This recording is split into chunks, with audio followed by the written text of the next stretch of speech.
Welcome one and all video game aficionados to the StutterBullet gaming channel, and today we are taking 3 Circuit Spec vehicles up the Pikes Peak to see which can set the fastest time.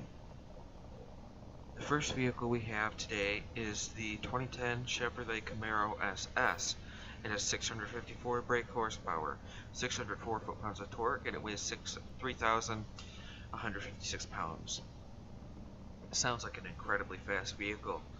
Let's compare it to the next car, shall we? The next car we have is the 1969 Dodge Charger RT Hemi. It has 676 brake horsepower, 621 foot-pounds of torque, and 3,239 pounds of weight. This is 100 pounds heavier than the Camaro, but it does have a little bit more horsepower and a little bit more torque, so that may make it faster. I'm not sure. We'll have to find out.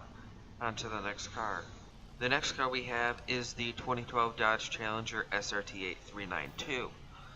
It has 638 brake horsepower, 594 foot-pounds of torque, and weighs 3,130 pounds. This is,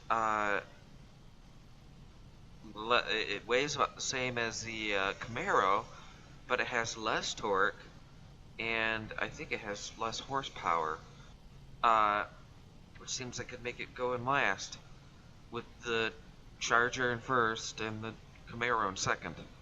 That's sort of how I see the lineup going today, but we shall have to find out. I will see you at the bottom of the hill. Welcome to the bottom of the hill, ladies and gentlemen, and here I have the Camaro.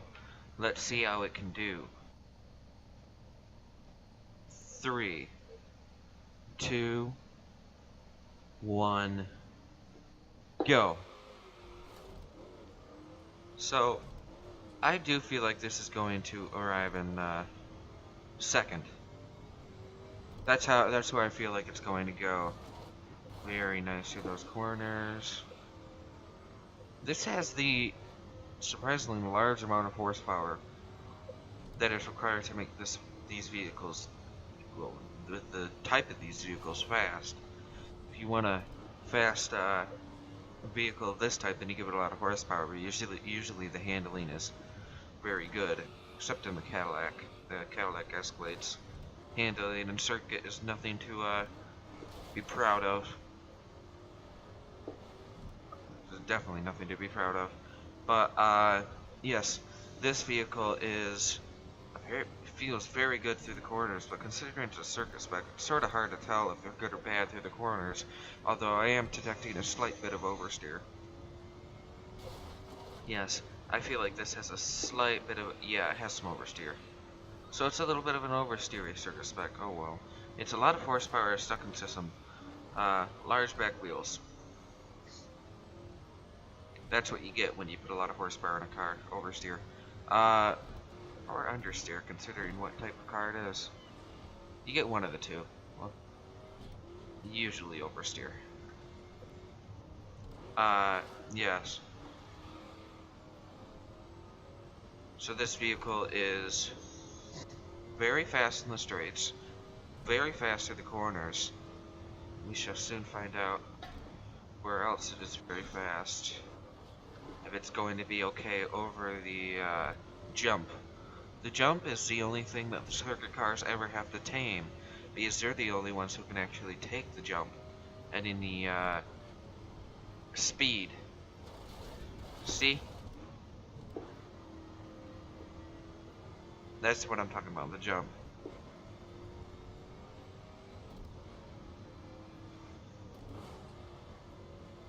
Okay.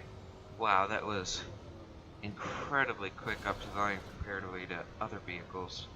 Okay, on to the next car. Welcome back to the bottom of the hill, ladies and gentlemen, and here I have the 1969 Dodge Charger RT Hemi.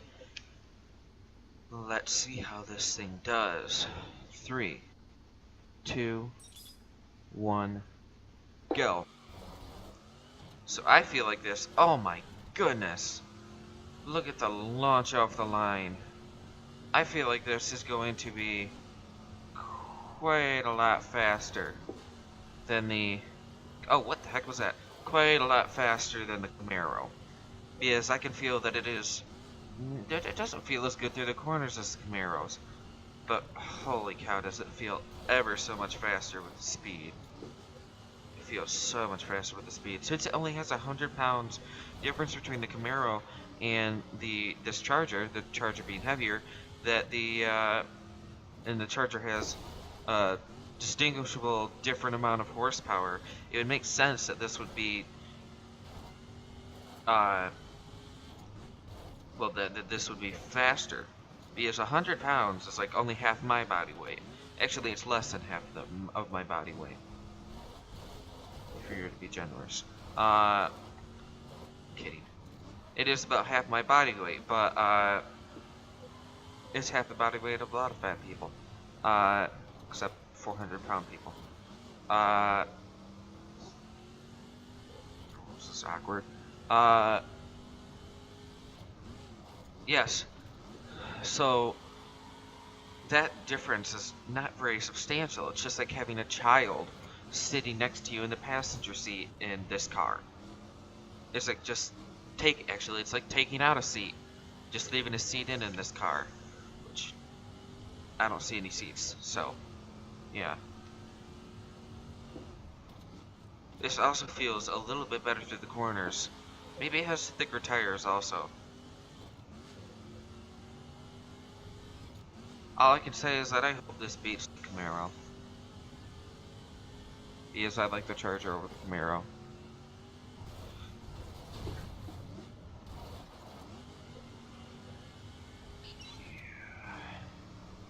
Oh, a little bit of concentration there. Sorry for no talking.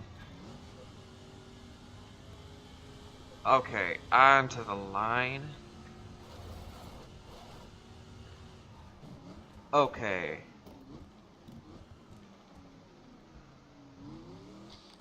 On to the next car. Welcome back to the bottom of the hill, ladies and gentlemen, and here I have the Dodge Challenger SRT8. Let's see how it can do. 3, 2, 1, go. So this vehicle, I think, feels like, it might do better. It might do better. I wouldn't know, but I think it might do better. Although, the brake right there probably didn't help it very much. It doesn't feel like it has the straight line speed of the Charger. Although I feel like the Charger actually didn't have very good handling. And that's what sort of let it down through the corners with its oversteer. Oh, this has oversteer too. Not very much though.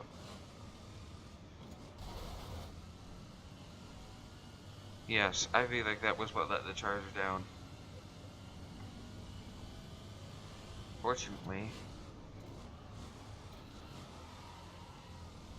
this Challenger does not feel any better than the Charger. Doesn't feel like it has more straight line speed, or that it handles better than the Camaro. Camaro handled pretty dang nice. This is also the same weight as the Camaro, but it does have less torque. And I think it has less horsepower. Or some more. I don't know. I can't remember the horsepower specs of the Camaro. But, yeah, we shall find out which comes in first. I have a feeling that it's going to be the Camaro, then the Challenger because of the handling. Sorry, the Camaro, then the Charger because of the handling. And then this and last.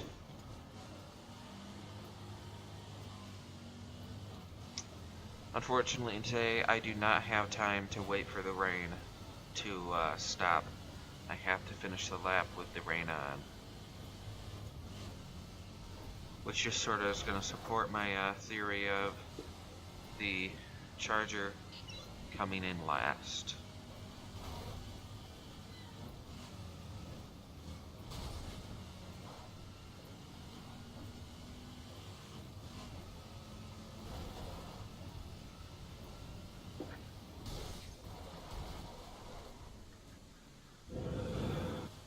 Wow, it actually didn't come in as last as I suspected. It came in with a 220.92, and the 69 Charger came in with a 220.27, and the 20-ton Camaro came in with a 220.22. So it was the Camaro in first, the Charger in second, and the Challenger in third. I was right. Although I have a feeling that this Challenger might have actually taken it if the rain had not come. So I'm glad that it didn't take it. But let's well, it's been a fantabulous time, and I will see you all in the next one. Peace.